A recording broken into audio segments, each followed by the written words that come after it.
As an actor നമുക്ക് മറ്റേ പുതിയ പുതിയ കാര്യങ്ങൾ ചെയ്യാനും പുതിയ പുതിയ ഏരിയ എക്സ്പ്ലോർ ചെയ്യാനും നമുക്ക് ഭയങ്കര താല്പര്യമുണ്ട്. അതിന്റെ ഭാഗമായിട്ടാണ് ഇതെല്ലാം ചെയ്തുകൊണ്ടിരിക്കുന്നത്. 4-5 വർഷം മുന്നേ ചെയ്തേക്കുന്ന പ്രൊജക്ട് ആണ്. ഞാൻ കുട്ടിയായിരുന്നു, എന്നെ നന്നായിട്ട് ഭയങ്കര ടേക്ക് കെയർ ചെയ്ത ആളെ കൊണ്ടുപോയിട്ടുണ്ടായിരുന്നു. അറിയാതെ എത്തിപ്പെട്ടെന്ന് പറയാൻ പറ്റില്ല. ആക്ച്വലി അറിഞ്ഞുകൊണ്ട് തന്നെ നമ്മൾ പ്രവേശിക്കുന്നതാണ്. ചില സാഹചര്യങ്ങൾ കൊണ്ട് നമ്മൾ സിനിമയിലേക്ക് പ്രവേശിക്കുന്നു. ഇഷ്ടപ്പെട്ട ഇന്റർവ്യൂലൊന്നും ഇരിക്കണം. കാര്യം ഒന്നും പറയാൻ പറ്റില്ല. മറ്റേ അർജുന്റെ ഡയറക്ടറിനെ കുറിച്ച് പറയാൻ പറ്റില്ല, അനുവിന്റെ ഡയറക്ടറിനെ കുറിച്ച് പറയാൻ പറ്റില്ല. കഷ്ടപ്പാടാണ് ശരിക്കും. മറ്റേ ഇവരൊക്കെ ഒരു ക്യാരക്ടർ ഉണ്ട്, ഇവര് മറ്റേ നല്ല രസമായിട്ട് സിനിമയിൽ ചെയ്തിട്ടുണ്ടോ, അല്ലാണ്ട് ഒന്നും പറയാൻ പറ്റില്ല.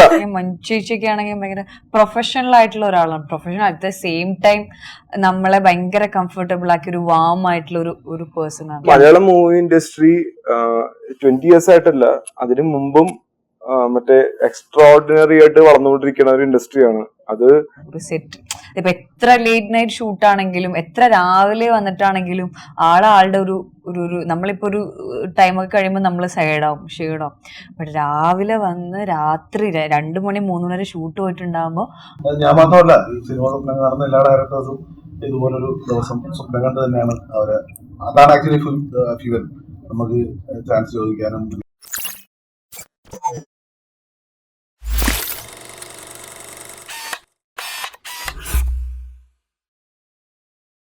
ഹായ്, ഹലോ, നമസ്കാരം. ഇന്ന് ഓൺലുക്കേഴ്സ് മീഡിയയിൽ നമ്മുടെ കൂടെയുള്ളത് ടീം എന്ന് സ്വന്തം പുണ്യാളനാണ്. ആൻഡ് വി ഹാവ് ബാലുചേട്ടൻ, മഹേഷ് ചേട്ടൻ, ആൻഡ് അനശ്വര, ആൻഡ് ലിജോ ചേട്ടൻ. അപ്പൊ എന്തൊക്കെയുണ്ട് വിശേഷങ്ങൾ പുതിയ സിനിമയുടെ? എല്ലാവരും എക്സൈറ്റ്മെന്റ് ആണോ ഈ ഒരു സിനിമ ഇറങ്ങുന്നതില്? തീർച്ചയായിട്ടും.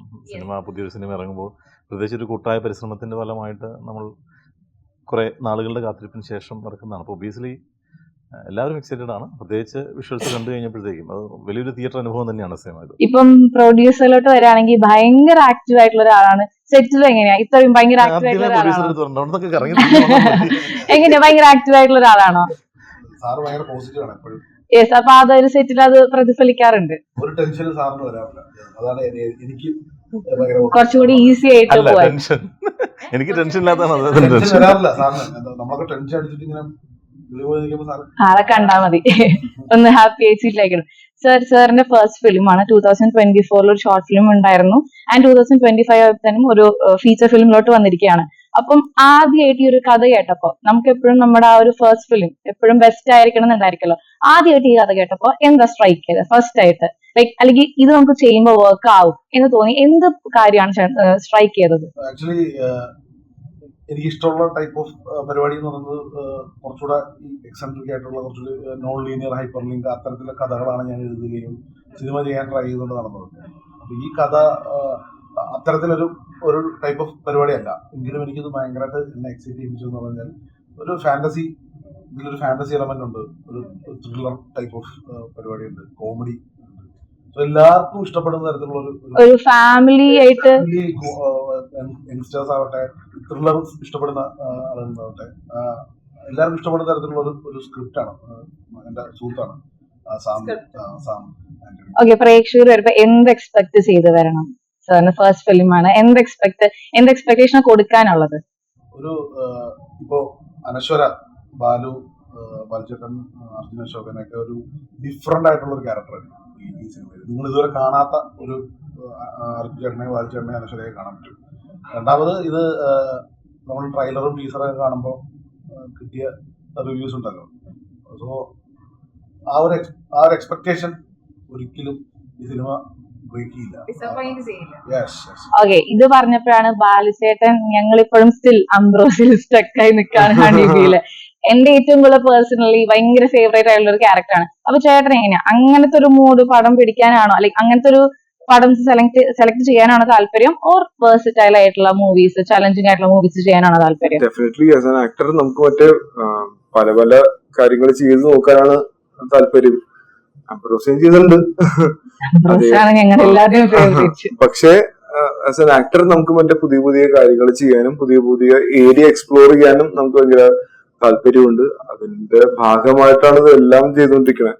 ഓക്കെ, അപ്പം ഈ ഒരു സിനിമയിൽ പ്രീസ്റ്റ് ആയിട്ടാണല്ലോ, ഒരു പള്ളിയിലച്ഛനായിട്ടാണല്ലോ. അത് എത്രത്തോളം ചലഞ്ചിങ് ആണ്, അത് എത്രത്തോളം വേഴ്സറ്റൈൽ ആണ്, അത് ഇതിൽ നിന്നൊക്കെ എത്ര ഡിഫറെന്റ് ആണ് ചേട്ടൻ ചെയ്തിട്ടുള്ള ക്യാരക്ടർ? അംബ്രോസ് എന്താണെന്ന് നിങ്ങൾക്കറിയാം, നിങ്ങൾ അങ്ങനെ പറഞ്ഞു. ഞാനിപ്പോ ഒരു പ്രീസ്റ്റ് ആയിട്ടാണ് ചെയ്യുന്നത്. അപ്പോ ഡെഫിനറ്റ്ലി ഇത് മറ്റേ രണ്ട് എക്സ്ട്രീംസ് ആണ്. പക്ഷെ ഒരു മറ്റേ സാധാരണക്കാരനായ എല്ലാവർക്കും മറ്റേ മനസ്സിലാവുന്ന, അല്ലാതെ ഒരിക്കലും മറ്റേ പ്രീസ്റ്റ് എന്ന് പറഞ്ഞാൽ മറ്റേ മാറ്റി നിർത്താൻ പറ്റുന്ന പ്രീസ്റ്റ് അല്ല. മറ്റേ എല്ലാവർക്കും മനസ്സിലാവുന്ന, എല്ലാവർക്കും അറിയാവുന്ന നിങ്ങളുടെ കൂട്ടുകാരൻ ഒരു പ്രീസ്റ്റ് ആണെങ്കിൽ എന്തായിരിക്കും ആ പരിപാടി? പണി കിട്ടി അതിൽ നിന്ന് എങ്ങനെയൊക്കെ. അല്ല, നിങ്ങളുടെ കൂട്ടുകാരൻ എന്തായിരിക്കും പ്രീസ്റ്റ്? ഒരു പ്രീസ്റ്റ് ആണെങ്കിൽ എന്തായിരിക്കും? നമ്മൾ കണ്ടുവരുന്ന ഒരു ടിപ്പിക്കൽ പ്രീസ്റ്റ് ആണ് ഇതിൽ വരുന്നത്. കണ്ടു നോക്കാം, ദൈവത്തെ പുണ്യാളെന്നറിയാം. ഓക്കെ, ഇനി അനശ്വരയിലോട്ട് വരികയാണെങ്കിൽ I am a very big fan of your works. ഒരു ലേഡി സൂപ്പർ സ്റ്റാർ എന്ന് തന്നെ പറയാം ഇപ്പത്തെ നമ്മുടെ ഒരു ഇൻഡസ്ട്രിയില്. പിന്നെ പറയാതെ ആദ്യത്തെ സിനിമ തന്നെ മഞ്ജു വാര്യറായിട്ട് സ്റ്റാർട്ട് ചെയ്തു. നേരിൽ മോഹൻലാല്, പിന്നെ ഓസ്ലറില് ജയറാമേട്ടൻ, പിന്നെ തൃഷയുടെ കൂടെ ഉള്ള ഒരു എക്സ്പീരിയൻസ് എങ്ങനെയുണ്ടായിരുന്നു? നല്ല രസമാണ്, ഭയങ്കര കംഫർട്ടബിൾ ആണ് ആളുടെ വർക്ക് ചെയ്യാൻ. ഭയങ്കര നമ്മൾ ഭയങ്കര ടേക്ക് കെയർ ചെയ്യും ആള് ഷൂട്ട് ചെയ്യുമ്പോൾ. ഞാൻ 4-5 വർഷം മുന്നേ ചെയ്തേക്കുന്ന പ്രൊജക്റ്റ് ആണ്. അപ്പം ഞാൻ കുട്ടിയായിരുന്നു, എന്നെ നന്നായിട്ട് ഭയങ്കര ടേക്ക് കെയർ ചെയ്ത ആളെ കൊണ്ടുപോയിട്ടുണ്ടായിരുന്നു. ഇപ്പം അഭിനയിച്ചിരിക്കുന്ന ആക്ടേഴ്സിനും കോ ആക്ടേഴ്സിനും നിന്നൊക്കെ എന്തെങ്കിലും ഒരു ലെസൺ പഠിക്കാൻ പറ്റുമെങ്കിൽ അത് എന്തായിരിക്കും? ലൈക് പേഴ്സണൽ ലൈഫിലേക്ക് ഹെൽപ്ഫുൾ ആയതായിരിക്കാം, അല്ലെങ്കിൽ പ്രൊഫഷണൽ ലൈഫിലേക്ക് ഹെൽപ്ഫുൾ ആയതായിരിക്കാം. എന്തെങ്കിലും ഒരു ലെസൺ ബാലുചേട്ടനിൽ നിന്ന് പഠിച്ചതായിരിക്കാം, എന്ത് വേണമെങ്കിലും. അത് എല്ലാവരുടെ എടുക്കുന്ന എന്താ പറയാ, ഓരോ ആൾക്കാരുടെ എടുക്കുന്ന ഓരോ കാര്യങ്ങൾ. അതിപ്പം കോവർക്കർ ആണെങ്കിലും അല്ലെങ്കിലും ഓരോ കാര്യങ്ങൾ ഇടയ്ക്കിടയ്ക്ക് കിട്ടും. എല്ലാവരുടെ അടുക്കൊന്നും ഉണ്ടായെന്നല്ല, ബട്ട് ഇപ്പൊ ചോദിക്കുകയാണെങ്കിൽ മഞ്ജുച്ചേച്ചിയൊക്കെ ആണെങ്കിൽ ഭയങ്കര പ്രൊഫഷണൽ ആയിട്ടുള്ള ഒരാളാണ്. Professional at the same time നമ്മളെ ഭയങ്കര കംഫർട്ടബിൾ ആക്കി ഒരു വാം ആയിട്ടുള്ള ഒരു പേഴ്സൺ ആണ്. ഒരു സെറ്റ് ഇപ്പൊ എത്ര ലേറ്റ് നൈറ്റ് ഷൂട്ടാണെങ്കിലും എത്ര രാവിലെ വന്നിട്ടാണെങ്കിലും ആളുടെ ഒരു നമ്മളിപ്പോ ഒരു ടൈമൊക്കെ കഴിയുമ്പോൾ നമ്മൾ സൈഡാവും, ഷെയ്ഡാവും. ബട്ട് രാവിലെ വന്ന് രാത്രി 2 മണി 3 മണി വരെ ഷൂട്ട് പോയിട്ടുണ്ടാകുമ്പോൾ ആള് ഭയങ്കര ടിപ് ടോപ്പ് ആയിട്ട് ഭയങ്കര സെറ്റായിട്ട് നിൽക്കുന്നുണ്ടാവും. ഒരു ക്ഷീണോ ഈ ഒരു ഇൻഡസ്ട്രിയിൽ ഏറ്റവും കൂടുതൽ വേണ്ട ഒരു ക്യാരക്ടർ അത് തന്നെയാണ്. കമ്പോസ്ഡ് ആയിട്ട്, അല്ലെങ്കിൽ നമുക്കിപ്പോ കുറച്ച് കഴിയുമ്പോൾ ക്ഷീണം അത് വരും, ബട്ട് സ്റ്റിൽ ആ വർക്കിനോടുള്ള കമ്മിറ്റ്മെന്റും എത്രയാണെങ്കിലും അത് വർക്ക് ചെയ്ത് അത്രയും ഹാർഡ് വർക്ക് ചെയ്തിട്ട് നിൽക്കുന്നൊക്കെ മഞ്ജുച്ചേച്ചിയുടെ ഒക്കെ കാണാൻ കാണാമല്ലോ. മഞ്ജു ചേച്ചിയുടെ ആ ഒരു ഗ്രോത്ത്. ഇതിനകത്ത് എന്റെ ഇടയിൽ ഇന്ററപ്റ്റ് ചെയ്ത് പറഞ്ഞില്ല, പക്ഷെ അനുവിന്റെ കാര്യത്തില് അനു മറ്റേ ഒരു പുതിയ നടിയായിട്ട് വന്നേക്കണ ഒരു ആളാണ്.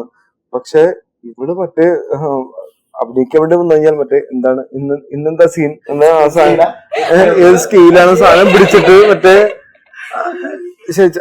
ഇതാണ് നമ്മള് മറ്റേ ഒരിക്കലും മറ്റേ ഇത്രയും മറ്റേ എക്സ്പീരിയൻസ്ഡ് ആക്ടേഴ്സിൽ നിന്ന് പഠിക്കണ പരിപാടി മാത്രമല്ല.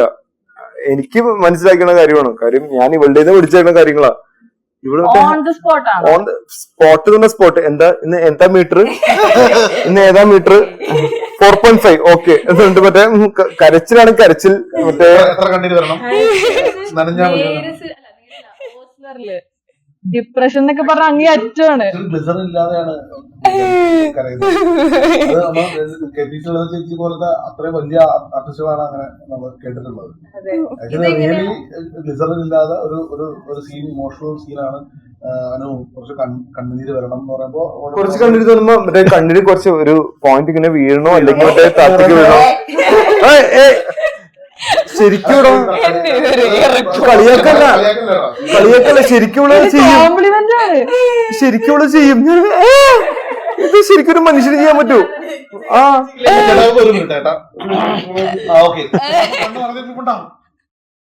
എന്താ വല്ല പാട്ട് കേട്ട് ചെയ്യുന്നതാണ് അതെന്തെങ്കിലും എന്തൊരു ഗുളിക കഴിക്കുന്നതാണ് കഴിച്ചു കഴിഞ്ഞപ്പോ.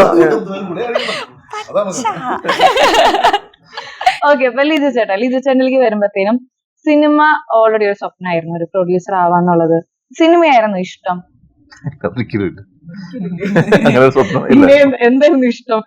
അറിയാതെ എത്തിപ്പെട്ടതാണ് ഇതിലോട്ട്? അറിയാതെ എത്തിപ്പെട്ടെന്ന് പറയാൻ പറ്റില്ല. ആക്ച്വലി അറിഞ്ഞുകൊണ്ട് തന്നെ നമ്മൾ പ്രവേശിക്കുന്നതാണ്. ചില സാഹചര്യങ്ങൾ കൊണ്ട് നമ്മൾ സിനിമയിലേക്ക് പ്രവേശിക്കുന്നു. ഓക്കെ, എന്താണ് ഈ ലിങ്ക് ഓഫ് ദ ലിങ്ക്? ഡയറക്ടറും പ്രൊഡ്യൂസറും തമ്മിലുള്ള ഒരു ലിങ്ക് എങ്ങനെയാ വന്നത്? ടെക്നോളജിയുടെ ഡെവലപ്മെന്റ് ആണ്. ഒരു വാട്സ്ആപ്പ് മെസ്സേജ് ആണ്. WhatsApp message? എന്താണ് വാട്സ്ആപ്പ് മെസ്സേജ്? കോൺഫിഡൻഷ്യൽ ആണോ? കോവിഡിന് ശേഷം അല്ലേ? കോവിഡ് കഴിഞ്ഞ് 6 മാസം ഇല്ല, സിമ്പിൾ ചാൻസ് ചോദിച്ചിട്ടില്ല. ഇല്ല അഡ്വർടൈസ്മെന്റ് അങ്ങനെ വാട്സ്ആപ്പ്. അതായത് ഒരു നമുക്കറിയാലോ വാട്സ്ആപ്പ് മെസ്സേജ് പോകുമ്പോൾ 1000 കോൺടാക്ട്സ് 1000 കോൺടാക്ട്സിലേക്ക് അയക്കും. ഞാൻ രാവിലെ എണീറ്റ് 7:30 നോക്കുമ്പോഴത്തേക്കും കാണുന്നതാണ് ഒരു പുതിയൊരു മെസ്സേജ് നടക്കുന്നു. അപ്പോഴേ ഓൾറെഡി ആഡ്സ് ഒക്കെ കണ്ടിട്ടുണ്ടോ? ഇല്ലില്ല, ജസ്റ്റ് മെസ്സേജ് നടക്കുന്നു. അദ്ദേഹത്തിന് കുറച്ച് ചെയ്ത അഡ്വർടൈസ്മെന്റ്സും നടക്കുന്നുണ്ട്. ഇപ്പോൾ ഒരു ആഡ് ഫിലിം മേക്കറാണ്. എന്തെങ്കിലും നാളുകൾക്ക് മുമ്പാണ് ഇത് നടന്നത്? അതാണ് കോവിഡിന് 6 മാസം, കോവിഡ് കഴിഞ്ഞ് ലോക്ക്ഡൌൺ ഒക്കെ കഴിഞ്ഞിട്ട് 6 മാസത്തിന് ശേഷം 3 years ഒക്കെ അല്ലേ?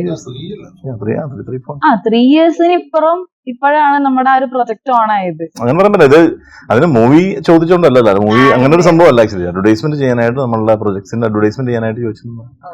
പക്ഷെ അത് കണ്ടു കഴിഞ്ഞപ്പോൾ തന്നെ ആളുടെ ഔട്ട്, അതായത് ജസ്റ്റ് അത് ഈ ചെറിയ അഡ്വർടൈസ്മെന്റ്സ് ആണെങ്കിലും അതിന് കൊടുക്കുന്ന എഫർട്ട് നമുക്ക് അതിനകത്ത് തന്നെ കാണാം. വളരെ ചെറിയ, ഞാൻ ഒരു കോളേജിന്റെ ഒരു അഡ്വർടൈസ്മെന്റ് ഞാൻ കണ്ടു. ആക്ച്വലി സത്യത്തിൽ ആ കോളേജിന്റെ അഡ്വർടൈസ്മെന്റ് അദ്ദേഹം ചെയ്തു വെച്ചിരിക്കുന്നത് റോബോട്ടിക് സംഭവങ്ങളൊക്കെ വെച്ചിട്ട്. ഞാൻ പിന്നെ അന്വേഷിച്ചത് എങ്ങനെയാണ് ചെയ്തിരിക്കുന്നത്. പിന്നെയാണ് അന്വേഷിക്കുമ്പോൾ ആക്ച്വലി ഗ്രാഫിക്സ് ആണ്, ഫുള്ളി ഗ്രാഫിക്സ് ചെയ്തിരിക്കുന്നതാണ്. അതായത് അങ്ങനൊരു 3D റോബോട്ട് അവിടെ ഇല്ല, ആക്ച്വലി ആ ഇൻസ്റ്റിറ്റ്യൂഷനിൽ ഇല്ല. പക്ഷെ അദ്ദേഹം 3D റോബോട്ടിനെ കൊണ്ടുവന്ന് അത് ഭയങ്കര ഹെവി ആയിട്ട് ടെക്നോളജിയുടെ അടുത്ത ലെവലിലേക്ക് പോയിരിക്കുന്നതാണ്.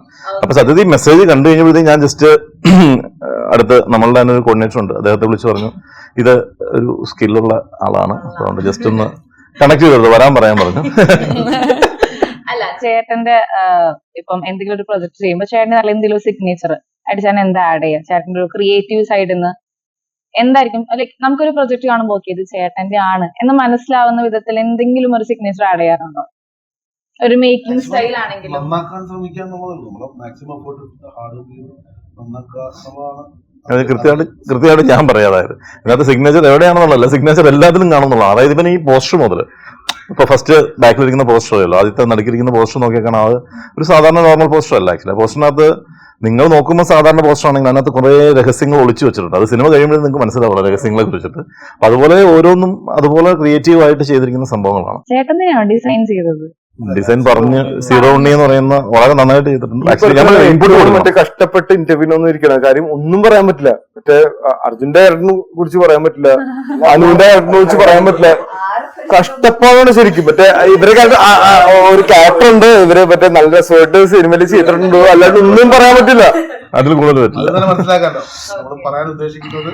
നിങ്ങളിപ്പോ കാണുന്നതിനെക്കാട്ടിയൊക്കെ ഉപരി ഒരു പരിപാടിയാണ് തന്നെ വന്ന് അതല്ല, സിനിമ ഇഷ്ടപ്പെടുന്ന ഒരാളാകുമ്പോ ത്രില്ലർ ആണെങ്കിൽ ഒരു തരത്തിലുള്ള ഹിന്റും കിട്ടാതെ നമ്മൾ തിയേറ്ററിൽ പോകുമ്പോൾ നമുക്ക് ഒരു ഫുൾ എക്സ്പീരിയൻസ് കിട്ടുള്ളൂ. സോ ഈ ഒരു പ്രൊമോഷന്റെ ഭാഗമായിട്ടാണെങ്കിലും ഹിന്ദികൾ അധികം കൊടുക്കാതിരിക്കുന്നതിന് നല്ലത്. സാധാരണ നോർമൽ സിനിമകൾ അങ്ങനെയാണ്. പക്ഷെ ഇതിനകത്ത് ഞാൻ കണ്ട, കാരണം ഞാനിപ്പം റിവ്യൂ കണ്ടു. ഇപ്പം മഹേഷ് ആണെങ്കിൽ ഏറ്റവും കുറഞ്ഞ 2000 തവണ ഫൈനൽ എഡിറ്റ് ചെയ്ത വേർഷൻ കണ്ടിട്ടുണ്ട്. എഡിറ്റർ അതിനൊക്കെ കൂടുതൽ കണ്ടിട്ടുണ്ട്. ഞാനൊരു 10-15 പ്രാവശ്യം കണ്ടിട്ടുണ്ട് സംഭവം എഡിറ്റ് ചെയ്ത ഫുൾ ഫിലിം. അപ്പം ഈ ആദ്യം പറഞ്ഞൊരു സംഭവം ഉണ്ടല്ലോ, ത്രില്ലർ ഒന്നും അറിയാതെ പോയി കാണുന്നതാണ് അതിന്റെ രസം. പക്ഷെ അങ്ങനെയല്ല, ഇത് ഈ കഥ ഞങ്ങൾക്കറിയാം, ഈ സംഭവം നമ്മൾ കണ്ടിട്ടുണ്ട്. പക്ഷെ ഓരോ തവണ കാണുന്നത് ആക്ച്വലി ഇത് നമ്മളെ നമ്മളെ പുള്ളി ചെയ്യുന്നൊരു ഫാക്ടർ ഇതിനകത്തുണ്ട്. അതാണ് ഇതിന്റെ ഒരു ഇമ്പോർട്ടൻസ് അല്ലെങ്കിൽ ഒരു വ്യത്യസ്തത എന്ന് നമ്മൾ പറയാൻ പറ്റുന്ന ഒരു സംഭവം. ഒബിയസ്ലി ഞാൻ ആദ്യം മഹേഷ് ഞങ്ങൾ ആദ്യം സംസാരിച്ചപ്പോഴേ പറഞ്ഞിട്ട് സംഭവം, മഹേഷ് എനിക്ക് ഒരൊറ്റ കാര്യം പറയാനുള്ളൂ. ഈ മൂവി ഒരു തവണ കണ്ടിട്ട് വിടുന്ന ഒരു മൂവി ആകരുത് നമ്മളുടേത്. അതൊരു എവർഗ്രീൻ ആയിരിക്കണം. ജസ്റ്റ് ഓരോ തവണ നമ്മൾ കാണുമ്പോഴും നമുക്ക് സന്തോഷം പോരുന്നത്. കാരണം സിനിമയുടെ കൺസെപ്റ്റ്, കാരണം എൻ്റെ സിനിമയുടെ കൺസെപ്റ്റ് എല്ലാവരും അല്ലേ പറയുന്നത്, കുടുംബമായിട്ട് അല്ലെങ്കിൽ ജസ്റ്റ് ഞാൻ കുഞ്ഞു മുതൽ ജസ്റ്റ് നമ്മളുടെ അപ്പച്ചന്മാരും അമ്മച്ചിമാരും എല്ലാവരും ഒരുമിച്ച് പോരുന്ന തിയേറ്ററിൽ പോയിരുന്ന് കാണാനായിട്ട് പറ്റുന്ന ഒരു സിനിമയായിരിക്കണം അത്. ഈ കുഞ്ഞ് പിന്നെയും അവൻ വലുതായി അപ്പച്ചനാവുമ്പോഴും അവൻ ആസ്വദിക്കാനായിട്ട് പറ്റണം. ഇതാണ് ഞങ്ങളുടെ സിനിമയുടെ കുറിച്ചുള്ള കൺസെപ്റ്റ്. അതുകൊണ്ട് നോർമലി ഒരു സിനിമ, കാരണം അങ്ങനെയാണെങ്കിൽ ഇത്രയും ഞാൻ പറഞ്ഞില്ല, വലിയൊരു ക്യാൻവാസിൽ ഈ ചിത്രം ചെയ്യേണ്ട കാര്യമില്ല. ചെറിയൊരു ക്യാൻവാസിൽ നമുക്കത് ചെയ്തതിന് ശേഷം സാധാരണ ഒരു സിനിമയായിട്ട് തിരക്കണമായിരുന്നു. പക്ഷേ ഈ കാസ്റ്റിംഗ് വെച്ചിട്ട് ചെയ്യാവുന്നതിൽ ഏറ്റവും എഫക്റ്റീവായിട്ട് നമ്മൾ ചെയ്തിട്ടുണ്ട്. അതിൽ എനിക്ക് ഏറ്റവും സന്തോഷം വരുന്ന, ഇവരെ ഒന്നും നോർമലി നമ്മൾ ഇതുവരെ കണ്ട സിനിമകളിൽ കാണുന്ന രീതിയിലല്ല നമ്മൾ ഈ സിനിമയിൽ കാണാൻ പോകുന്നത്. തീർച്ചയായിട്ടും നിങ്ങൾക്ക് ആ ട്രെയിലർ കാണുമ്പോൾ തന്നെ നിങ്ങൾക്ക് മനസ്സിലായി തുടങ്ങും. അപ്പം അതിനേക്കാൾ ഉപരിയായിട്ട് ഇത് ശരിക്കും ചെറിയ സ്ക്രീനിലല്ല, ഇതാ വലിയ സ്ക്രീനിൽ തന്നെ കാണാം. അതിന്റെ സൗണ്ട് എഫക്ട്സും എല്ലാം വെച്ചിട്ട് കാണുമ്പോൾ തന്നെയാണ് ആ ഡിഫറൻസ് നമുക്ക് ഫീൽ ചെയ്യുന്നത്. ഈ ചില ക്യാരക്ടേഴ്സ്, പ്രത്യേകിച്ച് അർജുൻ ഇല്ല, അതുകൊണ്ട് പൊക്കി പറയാം, ഉണ്ടെങ്കിൽ പറയാൻ പറ്റില്ല. അർജുൻ സ്ക്രീൻ അല്ലെങ്കിൽ അതിലേക്ക് എൻട്രി ചെയ്യുന്ന സമയം മുതൽ നമ്മൾ അങ്ങനെ ഒരു ക്യാരക്ടർ നമ്മൾ ഇതിനു മുമ്പ് കണ്ടിട്ടില്ലാത്ത രീതിയിലാണ് അതിന്റെ പിക്ചറൈസേഷൻ, അല്ലെങ്കിൽ ആ ക്യാരക്ടർ അർജുൻ ചെയ്തിരിക്കുന്നതും മഹേഷ് ഗൈഡ് ചെയ്തിരിക്കുന്നതും ഇവൻ ക്യാമറ ഓരോന്നും അതുപോലെ തന്നെയാണ്. മനുഷ്യരുടെ ക്യാരക്ടർ ആണെങ്കിൽ അതുപോലെ തന്നെ വളരെ വ്യത്യസ്തമാണ്. ഫുൾ ത്രൂ ഔട്ട് ക്യാരക്ടർ ഈ സിനിമ കൊണ്ടുപോകുന്ന അദ്ദേഹമാണ്. അപ്പം ഇത് ഞാൻ പറയാം, ഇത് ഒരു പ്രത്യേകതയാണ്. അത് ശരിക്കും അത് നമ്മൾ കാണുമ്പോൾ മാത്രം മനസ്സിലാവും. പറഞ്ഞ് എക്സ്പ്രസ് ചെയ്യാൻ പറ്റുന്നല്ല. ഇത് എന്റെ മാത്രം അഭിപ്രായമല്ല. ഞങ്ങളിത് പല ഇപ്പം ഡിസ്ട്രിബ്യൂഷൻ ടീം ആണെങ്കിലും അങ്ങനെ നമ്മൾ വളരെ തെരഞ്ഞെടുത്ത ഒരു 10-30 പേരെ ഓൾറെഡി നമ്മൾ മൂവി പ്രിവ്യൂവിന് വിളിച്ചിരുന്നു. ഈ 30 പേരുടെ അഭിപ്രായം തന്നെയാണ്, എന്റെ ഒരു അഭിപ്രായമല്ല. പക്ഷേ ഡയറക്ടർ ഒരിക്കലും അത് പറയില്ല, അതുകൊണ്ടാണ് ഞാനത് പറയുന്നത്. ഈ കണ്ടവരെല്ലാം തന്നെ പ്രത്യേകിച്ച് ഞാൻ പറഞ്ഞില്ല, നമുക്ക് കിട്ടിയിരിക്കുന്ന ഭാഗ്യം കൊണ്ട് നമുക്ക് ലഭിച്ചിരിക്കുന്ന ഏറ്റവും നല്ല ഡിസ്ട്രിബ്യൂഷൻ ടീമിനെയാണ് കിട്ടിയിരിക്കുന്നത്. അവരിത് കണ്ട ഉടനെ തന്നെ ദുബായിലായിരുന്നു തന്നെ പിറ്റേ ദിവസം രാവിലെ തന്നെ വരാൻ പറഞ്ഞ് വിളിച്ചു വരുന്നു എന്ന് ഓർക്കുമ്പോൾ അതിന്റെ ആ ഒരു ഡിഫറൻസ് നിങ്ങൾക്ക് ഫീൽ ചെയ്യാൻ പറ്റും. കാരണം അവരെ സംബന്ധിച്ച് അങ്ങനെ ചെയ്യേണ്ട കാര്യം, കാരണം അവർ 4-5 പ്രൊഡക്ഷൻസ് നടന്നുകൊണ്ടിരിക്കുകയാണ്. അപ്പോൾ ED അടക്കം, അപ്പോൾ വളരെ നല്ലൊരു സിനിമയാണ്. ED അടുത്ത് പുറകിന് പടം വരികയാണ്. ഈ ഇത്രയും പടം ഇരിക്കുമ്പോൾ ഈ ഒരു സിനിമ ആണ് അതിന്റെ എക്സൈറ്റ്മെന്റിൽ പെട്ടെന്ന് വിളിച്ചു വരുത്തുക എന്ന് പറയുമ്പോഴത്തേക്ക് ഒബ്വിയസ്ലി അതിനകത്തൊരു ഫാക്ട് ഉണ്ട്. അത് ഞാൻ പറഞ്ഞത് അവർക്ക് എക്സ്പീരിയൻസ് ഉള്ളവർക്ക് മനസ്സിലാവുന്നു. ഇപ്പം എനിക്ക് ചിലപ്പോൾ എന്റെ സിനിമയാണെങ്കിലും മഹേഷിന്റെ സിനിമയായിട്ട് ആ ഒരു സന്തോഷവും താല്പര്യം തോന്നും. പക്ഷെ പുറത്തുനിന്ന് ഒരാൾ ആദ്യമായിട്ട് കാണുമ്പോഴത്തേക്ക് ആ ഒരു ആറ്റിറ്റ്യൂഡ് തന്നെ വരണമെന്നുണ്ടെങ്കിൽ ആക്ച്വലി സംതിങ് ഈസ് ദെയർ. അത് ഞാൻ പറഞ്ഞില്ല, ഇവരെല്ലാം ഒരു എഫർട്ടിന്റെ ഭാഗമായിട്ടാണ്. അപ്പൊ മഹേഷ് ഏട്ടന്റെ 2024 ഷോർട്ട് ഫിലിം ഇറങ്ങി. 2025 ആകുമ്പോഴത്തേനും ഫീച്ചർ ഫിലിം. ഇതിലേക്കുള്ള ആ ഒരു ട്രാൻസിഷൻ എന്ന് പറയുന്നത് ചില്ലറ ട്രാൻസിഷൻ അല്ല. ഒരു 5 മിനിറ്റിന്റെ ഷോർട്ട് ഫിലിം പിടിക്കാൻ തന്നെ അത് എന്തൊരു കഷ്ടപ്പെടാന്ന് പിടിച്ചവർക്ക് അറിയാം. അപ്പോഴാണ് ഷോർട്ട് ഫിലിമിൽ നിന്ന് ഒരു ഫീച്ചർ ഫിലിമിലോട്ടുള്ള ആ ഒരു ദൂരം. Like how do you feel about that? ഈ ഒരു ഷോർട്ട് ഫിലിമിനെ വെറുതെ ഒരാളെടുത്ത് അല്ല ഈ പ്രതികാരം ഈ 2021 നമ്മൾ പറഞ്ഞു 20 സമയത്ത് വന്നതിന് ശേഷം ആദ്യം നേരെ പോയി മൂവി എടുക്കാൻ നമുക്ക് ഒരിക്കലും പറയാൻ പറ്റില്ല. ആളിന് സ്കില്ലുണ്ടോ എന്നുള്ളത് നമ്മൾ അറിയണമല്ലോ. അപ്പം ഫസ്റ്റ് മഹേഷ് ചെയ്യുന്ന ഒരു സംഭവം എന്ന് പറയുന്നത് വളരെ ചെറിയൊരു എത്ര മിനിറ്റ് ഉണ്ട്, 5 മിനിറ്റ് 10 മിനിറ്റോ 10 മിനിറ്റ്, വളരെ 10 മിനിറ്റുള്ള ഒരു സംഭവം. പക്ഷെ ആ ഷോർട്ട് ഫിലിം നിങ്ങൾ സത്യത്തിൽ കണ്ടു കഴിഞ്ഞാൽ നിങ്ങൾ ശരിക്കും ഞെട്ടിപ്പോകുന്നുള്ളത് എനിക്ക് 100% ഉറപ്പാണ്. അത് കണ്ടവരാരും ഞെട്ടാതിരുന്നിട്ടില്ല. കാരണം അങ്ങനെയാണ് ആ ഷോർട്ട് ഫിലിം മേക്ക് ചെയ്തിരിക്കുന്നത്. നമ്മൾ ഇതുവരെ പുറത്തു വിട്ടിട്ടില്ല. ഞാനത് പടം കണ്ടു കഴിഞ്ഞപ്പോഴത്തേക്ക് എനിക്ക് മനസ്സിലായ സംഭവം ഉണ്ട്. ആക്ച്വലി ഇപ്പൊ ഞാൻ മഹേഷിന്റെ അടുത്ത് ചോദിച്ചു, മഹേഷൻ സമ്മതിക്കുകയും ചെയ്ത സംഭവമാണ്. കാരണം അതൊരു പാറ്റേൺ എടുത്തിരിക്കുന്നത് സത്യത്തിൽ നമ്മുടെ ബാലസാർ എന്ന് പറയുന്ന തമിഴിലെ ആരാധ്യനായ ഒരു ഡയറക്ടർ ഒരു മെതുണ്ട്, അല്ലെങ്കിൽ ആ അദ്ദേഹം കാണുന്ന ഒരു വിഷയമുണ്ട്. ആ രീതിയിൽ തന്നെയാണ് അത് റീമേക്ക് ചെയ്തത്. ചെറിയൊരു 5 മിനിറ്റ്സിനകത്ത് ആ കൺസെപ്റ്റ് നേരെ കൊണ്ടുവരികയാണ്. അപ്പൊ പിന്നെയാണ് ഞാൻ പറഞ്ഞത് അദ്ദേഹം ഡൈഹാർട്ട് ഫാനാണ് ബാലസാറിന്റെ. അതായത് മഹേഷേട്ടൻ ഒരു ജേർണി ഇല്ല, അതിനേക്കാൾ മറ്റൊരു കാര്യങ്ങൾ പറഞ്ഞു കൊടുത്തത് ഇതൊരു യാദൃശ്യമായിട്ട് സംഭവിച്ചൊരു കാര്യമാണ്. ഞങ്ങള് 2 ദിവസം മുമ്പ് നടന്നൊരു കാര്യമുണ്ട്. 2 ദിവസം 3-4 ദിവസം മുമ്പ് ഞങ്ങൾ യാദൃശ്യം വേറെ ഡബിങ്ങിന്റെ ആവശ്യമായിട്ട് ചെന്നൈയിലേക്ക് പോവുകയാണ്. ചെന്നൈ ചെന്ന് ഞങ്ങൾ സാംസീസാണ് മ്യൂസിക് ചെയ്തിരിക്കും, വളരെ മനോഹരമായിട്ട് ചെയ്തിട്ടുണ്ട്. അപ്പോൾ അദ്ദേഹത്തെ കണ്ടൊരു ഞാനിതൊരു കണ്ടില്ലായിരുന്നു. അപ്പോൾ കണ്ടൊന്ന് നന്ദി പറയാമെന്നുള്ളത് നമ്മളവിടെ ചെല്ലുന്നു. ചെന്നൈ അദ്ദേഹം പറയുന്നത്, പക്ഷേ അറിഞ്ഞോ ബാലസാറിന്റെ 25 ഇയേഴ്സിന്റെ ഇവന്റാണ് ഇന്ന്, നിങ്ങളുടെ വാ എന്ന് പറഞ്ഞു വിളിക്കുന്നു. അപ്പൊ സത്യത്തിൽ ഞങ്ങളവിടെ ചെല്ലുമ്പോൾ റെഡ് കാർപ്പറ്റ് ഈ സംഭവങ്ങളൊക്കെ അവിടെ ഉണ്ട്, ഞങ്ങൾക്ക് വേണ്ടിയിട്ടല്ല, പക്ഷെ അവിടെ ഉണ്ട്. അവിടെ ചെല്ലുമ്പോൾ നമ്മൾ കാണുന്നൊരു മനോഹരമായ കാഴ്ച എന്ന് പറഞ്ഞാൽ തമിഴിലെ എല്ലാ ഫേമസ് ഡയറക്ടേഴ്സും അവിടെ ഉണ്ട്. അതെ, ചെറിയ മണിരത്ന സാർ എല്ലാവരും അത് സത്യം നമുക്ക് മറക്കാൻ പറ്റാത്ത. കാരണം മഹേഷ് എനിക്കറിയാം, മഹേഷ് പറഞ്ഞിട്ടുണ്ട്, മഹേഷ് രാവിലെകളിൽ എഴുന്നേൽക്കുമ്പോൾ സാധാരണ എല്ലാവരും ദൈവമേന്ന് വിളിച്ച് എണീക്കുന്നതിനും, അപ്പോൾ അതുകൊണ്ട് ദൈവമേന്ന് വിളിച്ച് കഴിഞ്ഞാൽ മഹേഷ് നോക്കുന്ന നേരെ ഭിത്തിയിലേക്കാണ്. കാരണം ബാലസാറിന്റെ ഫോട്ടോസാണ് മഹേഷിന്റെ റൂമിന് ചുറ്റും. അപ്പോൾ ഈ ഇദ്ദേഹത്തെ ഈ സിനിമ തുടങ്ങും. കാരണം മഹേഷ് എനിക്കറിയാം മഹേഷിന്റെ ഉള്ളിൽ അദ്ദേഹത്തിന്റെ അനുഗ്രഹം മേടിക്കണം. കാരണം ഒരു ഏകൽവിന്റെ സ്റ്റൈലാണ്, രഹസ്യമായിട്ടുള്ള ശിഷ്യനാണ്. അദ്ദേഹത്തിന് അറിയില്ല, ഇന്നും അറിയില്ല, രഹസ്യമായിട്ടുള്ള ശിഷ്യനാണ്. അപ്പം ഈ ഒരു ആഗ്രഹം കാണുമെന്ന് അറിയാം. പക്ഷെ ഞാൻ ശരിക്കും ഷോക്കായിരുന്നു. ഞങ്ങളവിടെ ചെല്ലുമ്പോൾ ഇവന്റ് നടക്കുകയാണ്, ഞങ്ങൾക്ക് അങ്ങോട്ട് ഇൻവിറ്റേഷൻ കിട്ടുന്നു, ഞങ്ങളവിടെ ചെല്ലുന്നു, ഇദ്ദേഹത്തെ കാണുന്നു. ഒരു അറിയാതെ ഒരു ഗുരുദക്ഷിണ എന്ന് പറയുന്ന ഒരു സംഭവം അവിടെ ഹാപ്പൻ ചെയ്യണം. കാരണം ഈ ഞാൻ പറഞ്ഞില്ല, ഈ കലാ ഫീൽഡ് എന്ന് പറയുന്നത് എൻ്റെ ഒരു ഡിഫറൻ്റ് ആണ്. ഇതിനകത്ത് ഗുരുത്വം എന്ന് പറയുന്നത് വളരെ വളരെ ഇമ്പോർട്ടൻ്റ് ആണ്. നമുക്കറിയാം, ആ ഗുരുത്വം നഷ്ടപ്പെടുമ്പോഴത്തേക്കും ആളുകളുടെ കഴിവുകൾ നഷ്ടപ്പെടുന്ന നമ്മൾ കണ്ടിട്ടുണ്ട്. പല വലിയ വലിയ താരങ്ങളുടെ പോലും ആ ഗുരുത്വം നഷ്ടപ്പെടുമ്പോൾ, അല്ലെങ്കിൽ കലയോടുള്ള സ്നേഹവും ആത്മാർത്ഥതയും ആ ഒരു ദൈവികമാണ് അതെന്നുള്ളത് മനസ്സ് മറന്നുപോയി കഴിയുമ്പോഴത്തേക്കും നശിച്ചു പോകുന്നത് നമ്മൾ കണ്ടിട്ടുണ്ട്. അപ്പോൾ ഈ ഗുരുത്വം വളരെ ഇമ്പോർട്ടൻ്റ് ആണ്. അപ്പൊ ഇവിടെ ഒരു ദൈവാനുഗ്രഹം നമ്മൾ കാണുന്ന വെച്ച് കഴിഞ്ഞാൽ അവിടെ ചെന്ന് അദ്ദേഹത്തെ കാണാൻ പറ്റി എന്നുള്ള സംഭവം. നേരിട്ട് അടുത്ത് സ്റ്റേജിലോട്ട് പോയില്ല. ഞാൻ പറഞ്ഞതാണ്, കേരളത്തിൽ നിന്നുള്ള ആകെ ഡയറക്ടറാണ്, നീ ധൈര്യമായിട്ട് പോയിക്കോടാന്ന് പറഞ്ഞു എല്ലാവരും വിളിച്ചു. ആ ഒരു നമുക്ക് ഒരു അവിശ്വസനീയമായ ഒരു കാഴ്ചയാണ്. കാരണം പിന്നെ മാത്രമല്ല, ജനുവരി 10 നമ്മുടെ സിനിമ റിലീസ് ചെയ്യുന്നു. അന്ന് തന്നെ അദ്ദേഹത്തിന് 25ാമത്തെ വർഷം തന്നെയാണ്. സിനിമയിലെത്തിന് 25 വർഷമാവുന്നു. ആ സിനിമ റിലീസ് ചെയ്യുന്നത് തമിഴിലെ വന്തേനല്ലേ, പേര് വിട്ടുപോയി, വണങ്ങാൻ. അതും റിലീസ് ചെയ്യുന്നത് ജനുവരി 10-നാണ്. അപ്പൊ ഇതിനകത്ത് ഞാൻ പറയാം, നമ്മൾ അറിയാത്തൊരു കണക്ഷൻ അവിടെ കിടക്കുകയാണ്. അത് ഭയങ്കര നിഗൂഢമായൊരു സംഭവം. ഇല്ല, ഞാൻ പറഞ്ഞില്ല നമ്മൾ അതിനകത്ത്. പക്ഷെ ഈ പടം ആ ഒരു പാറ്റേൺ അല്ല കേട്ടോ, ഇത് പക്ക കൊമേഴ്സ്യൽ സിനിമയാണ്. സത്യത്തിൽ എനിക്കറിയാം മഹേഷിന്റെ ഉള്ളിലുള്ള ആഗ്രഹങ്ങൾ ഇങ്ങനെയല്ല, ആഗ്രഹങ്ങൾ മറ്റൊന്നാണ്. അത് ആ ടെലിഫിലിമിൽ, ചെറിയ ഷോർട്ട് ഫിലിമിൽ ഞാൻ കണ്ടു. പക്ഷെ ഇപ്പോൾ നമ്മൾ അപ്രോച്ച് ചെയ്തിരിക്കുന്നത് എൻ്റെ ഒരു ഡിഫറൻറ്റ്. അപ്പൊ ആ ഡിഫറൻസ് എനിക്ക് മനസ്സിലാവുന്നു.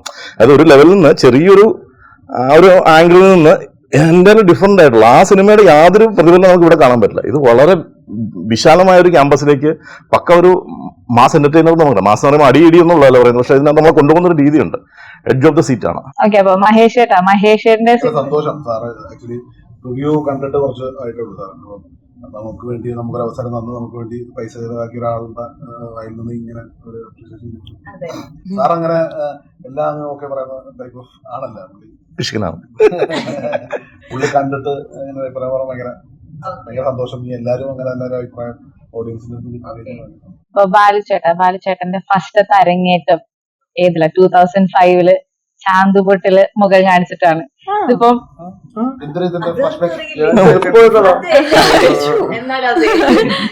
2025 എത്തി നിൽക്കാണ്. ഒരു 20 years പിന്നെ പറയല്ലേ എക്സ്പീരിയൻസ് ഉണ്ട്. ഇവരെ ചെറുപ്പാക്കാൻ വേണ്ടി പറഞ്ഞാണ്ടത്. ഇത് മൊത്തം സ്ക്രിപ്റ്റ് ഇവിടെ ചെറുപ്പാക്കാൻ വേണ്ടി മാത്രമായിരുന്നു. അല്ല ഇത് പ്രൗഡ് ആയിട്ടുള്ള ഒരു കാര്യം. നിങ്ങൾക്ക് 20 വയസ്സായിട്ടെന്ന് പറയാണ്ട് പറയാ. അല്ല, ഈ 20 years നമ്മുടെ മലയാളം 20 years ഞാൻ വയസ്സായി. 20 years മലയാളം മൂവി ഇൻഡസ്ട്രിയെ ആ ഒരു ഗ്രോത്ത് എങ്ങനെ നോക്കി കാണുന്നു? ലൈക്ക് അതിലൊരു ഭാഗമാവാൻ പറ്റി.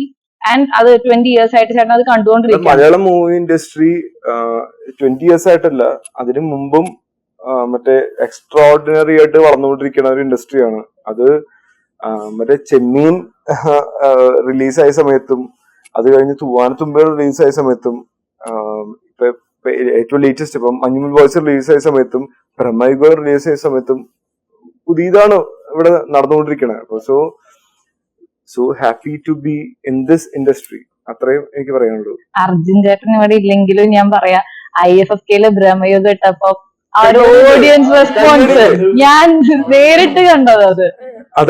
അതാണ് എന്റെ ഒരു സുഖം. കാര്യം ഞാൻ കഴിഞ്ഞ ഇന്റർവ്യൂസിലൊക്കെ അച്ഛനടുത്ത് ഞാൻ പറയണ്ടായിരുന്നു. ഞാൻ അച്ഛനടുത്ത് പറയണ്ടായിരുന്നു. കാര്യം ബ്രഹ്മയുഗം കഴിഞ്ഞ IFFK അത് സിനിമ റിലീസ് ചെയ്തു കഴിഞ്ഞു. അത് കഴിഞ്ഞിട്ട് മറ്റേ ഫെസ്റ്റിവലിന് റിലീസ് ചെയ്തിട്ട് മമ്മൂക്കന്റെ ഇന്റർവ്യൂന് ഉണ്ടാവുന്ന കയ്യടി കിട്ടുമ്പില്ലേ, അത് ശരിക്കും ഞങ്ങൾ എല്ലാ ആക്ടേഴ്സിനും കിട്ടുന്ന ഒരു മറ്റേ ബൂസ്റ്റ് ആണ്. ഓഫ്. കാര്യം നല്ല സിനിമ ചെയ്തു കഴിഞ്ഞാൽ ഇങ്ങനെ കയ്യടി കിട്ടും. ഏത് കാലത്തും കയ്യടി കിട്ടും. അല്ല, ആ ഒരു ബൂസ്റ്റ് ശരിക്കും ഭയങ്കര അടിപൊളിയാണ്. നമുക്ക് എല്ലാവർക്കും കിട്ടുന്ന ഒരു സുഖത. കാര്യം നമ്മള് മോനെ നല്ല സിനിമ ചെയ്തു, പിന്നീട് ഒരു ദിവസം നിങ്ങൾക്ക് സാധനം കിട്ടും. അല്ല, ഒരു സിനിമയെ സ്നേഹിക്കുന്ന ഒരാളെന്ന രീതിയിലും ലൈക്ക് ഓൾറെഡി IFFK സിനിമയെ സ്നേഹിക്കുന്ന ആൾക്കാരാണ് മൊത്തം. അപ്പം സാധാ ഒരു തിയേറ്ററിൽ കാണുന്ന പോലെയല്ല IFFK പോകുമ്പോൾ ആ ഒരു നിശാഗന്ധി ഓഡിറ്റോറിയത്തിൽ കാണുമ്പോൾ അതൊരു വേറെ തന്നെ ഫീലാ. ലൈക്ക് ഒരു 1000 ആദ്യത്തെ ദിവസമൊക്കെ ഒരു 1000 ആൾക്കാരൊക്കെ ഉണ്ടായിരുന്നു.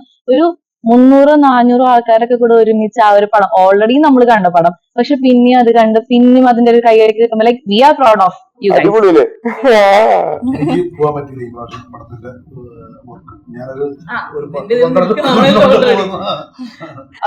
ഞാൻ IFFK ഒന്നുമല്ല, പക്ഷെ അല്ലാണ്ട് മറ്റേ first day first show main ഞാൻ പോകുന്ന ആളായിരുന്നു. എന്റെ കോളേജിൽ പഠിക്കുന്ന സമയത്തും മറ്റേ ക്ലാസ് കട്ട് ചെയ്തിട്ടും സാറന്മാരെ ഒന്നും വിചാരിക്കാതെ കേട്ടോ. ഇവിടെ ഞാൻ മറ്റേ ഫസ്റ്റ് ഡേ ഫസ്റ്റ് ഷോ എങ്ങനെയെങ്കിലും മറ്റേ ക്ലാസ് കട്ട് ചെയ്തിട്ട് ഞങ്ങള് പോയി കാണും. മറ്റേ പ്രശ്നങ്ങളൊക്കെ ആയിരിക്കുള്ളൂ ആ സമയത്ത്. അറ്റൻഡൻസ് ഇല്ല, 70% അറ്റൻഡൻസ് ഇല്ലെങ്കിൽ മറ്റേ പരീക്ഷ എഴുതിക്കില്ല എന്നൊക്കെ പറയും. പക്ഷെ എന്നാലും ഞങ്ങള് പോയി കണ്ട് രസാണ്. ഓക്കെ, അപ്പൊ നമുക്ക് ചെറിയൊരു റാപ്പിഡ് ഫയറിലോട്ട് പോയാലോ? ചെറുതായിട്ട്, വളരെ പെട്ടെന്ന്. നിങ്ങൾ ഇഷ്ടമുള്ള ബിറ്റ്വീൻ ഇഷ്ടമുള്ള ഒരു മൂവി, ലൈക്ക് ബാലുചേട്ടൻ സെലക്ട് ചെയ്യാം ആ മൂവി, അനുശ്വരി ചേച്ചിയുടെ ഒരു നല്ല എനിക്ക് എത്ര വയസ്സാണെന്ന് അറിയാം? 19. ഞാൻ പിന്നെ എന്ത് വിളിക്കണം? 19 അരയല്ലേ ഉള്ളൂ. ഇത് പറയാൻ വേണ്ടി മാത്രമായിരുന്നു ഒരു 14 ചോദ്യം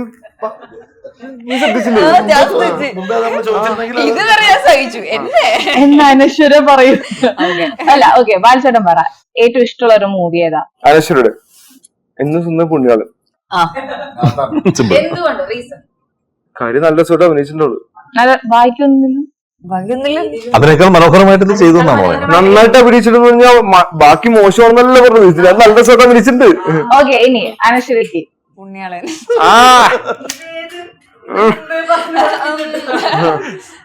എനിക്ക് 19 വയസ്സ് തന്നെ ഉള്ളൂ. ഞങ്ങള് കുറച്ചുകൂടി ഗുണം കൊണ്ടുപോവാ. ഓക്കെ. ഇനി 2024 നമ്മുടെ മോളിവുഡിലെ ഏറ്റവും പീക്ക് ആയിട്ടുള്ള ഒരു മൂവിയാണ്. ഒരു ഫിലിം സജസ്റ്റ് ചെയ്യാൻ പറഞ്ഞ പെട്ടെന്ന് മഞ്ഞുമൽ ബോയ്സ്. മഞ്ഞുമൽ ബോയ്സ് ഒരു മൂവി. 2024 ബ്രഹ്മയുഗം. ഓക്കെ. ആവേശം എല്ലാം പറഞ്ഞു. ഇനി ഞാനെന്താ പറയുന്നത്? ആരെങ്കിലും കാണണമെന്ന് തോന്നുന്നു. മഞ്ഞുമൽ ബോയ്സിന്റെ കൂടെ ബ്രഹ്മയുഗം കണ്ടിട്ട് ആവേശമായി പോയി. പ്രേമലു. പ്രേമലു. അതെ, അത് കൂടെ ഇല്ലാന്നുണ്ടെങ്കിൽ ശരിയല്ല. ഓക്കെ. ഈ ഇൻഡസ്ട്രിയിൽ ആക്ടിങ് അല്ലായിരുന്നെങ്കിൽ എന്ത് ചെയ്തേനെ? ഈ ഇൻഡസ്ട്രിയിൽ നിന്നുകൊണ്ട് തന്നെ, സിനിമയിൽ നിന്നുകൊണ്ട് തന്നെ. അസിസ്റ്റന്റ് ഡയറക്ടറാണ് ഉറപ്പായിട്ടും. ഞാൻ അസിസ്റ്റന്റ് ഡയറക്ടർ ആയിരുന്നു. എന്റെ കൂടെ അസിസ്റ്റന്റ് ഡയറക്ടർ ആയിരുന്നു. മ്യൂസിക്കിലോട്ട് മലയാളികളാണ്. പാട്ട് കേൾക്കണം. എപ്പോഴും ബഡ്ജറ്റിന്റെ സ്പീക്കർ ഉണ്ടാവും. പാട്ട് അങ്ങനെ കേൾക്കണം. വേറെ ഏതോ ലാംഗ്വേജിൽ പാട്ടാണ് കേൾക്കുന്നത്. ഡയറക്ടർ അല്ലായിരുന്നെങ്കിൽ ഡയറക്ടർ അല്ലായിരുന്നെങ്കിൽ സിനിമയിൽ എന്താകും? ഡയറക്ടർ അല്ലെങ്കിൽ കളക്ടർ അല്ലെങ്കിൽ മറ്റേ ഫ്ലെമിംഗോ. ഫ്ലെമിംഗോ ഇൻഡസ്ട്രിയിൽ എന്താവുന്നത്?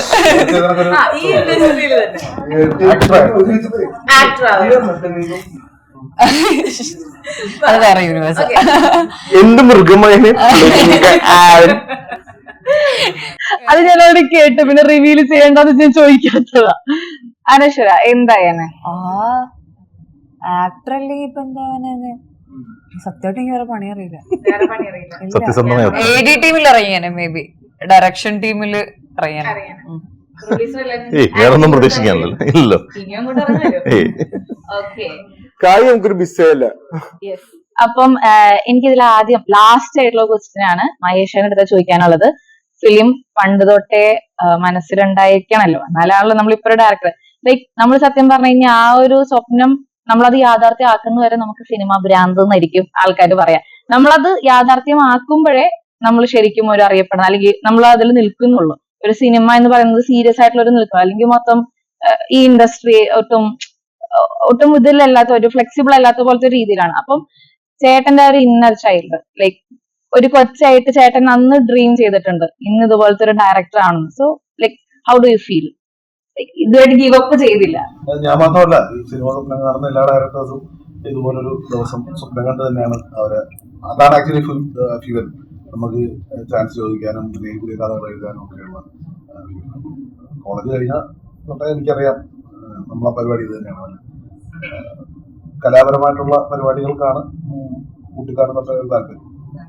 സോ അങ്ങനെ സിനിമ സ്വപ്നം വളരെ തീക്ഷ്ണമായിരുന്നു. അപ്പൊ 2025 ഏറ്റവും നല്ലൊരു ഗിഫ്റ്റ് ആയിട്ടാണ് നിങ്ങൾ വന്നിരിക്കുന്നത് ഇന്ന് സ്വന്തം പുണ്യാളൻ. അപ്പൊ അത് 2025 ഞങ്ങള് സിനിമ പ്രേക്ഷകർക്കും നല്ലൊരു ഗിഫ്റ്റ് ആയിരിക്കട്ടെ. ആൻഡ് ഇതൊരു 2024 ഈ പറഞ്ഞ പോലെ മോളിവുഡിന്റെ ഒരു പീക്ക് ആയിരുന്നു. അത് 2025 ഈ ഒരു സിനിമ കൂടി കണ്ടിന്യൂ ചെയ്യാൻ സാധിക്കട്ടെ. And all the best. Thank you so much. Thank you.